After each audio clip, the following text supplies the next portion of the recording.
আসসালামু আলাইকুম গাইস, সবাই কেমন আছেন? এর আগের ভিডিওতে বলছিলাম যে আমার সাথে একটা দুর্ঘটনা হয়েছিল পরশুদিন রাত্রে।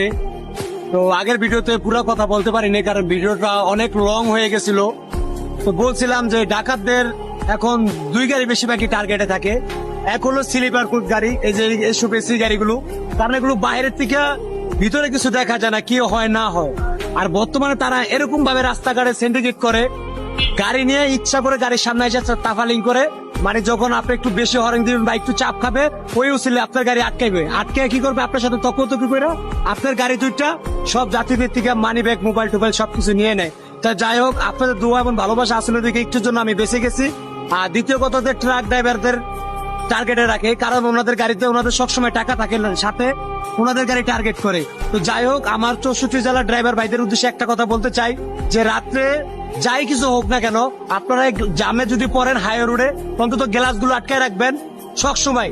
আর যদি কেউ খুলতে বলে খুলবেন না, যদি বেশি ইয়াও করে ভিডিও করে রাখবেন, বুঝেন নাই? ও ভাঙ্গিয়া ঢোকার কোনো ক্ষমতা নাই। তো যাই হোক, সবাই ভালো থাকবেন আর সতর্কভাবে রাস্তায় চলাফেরা করবেন। সবাই ভালো থাকবেন, আল্লাহ হাফিজ।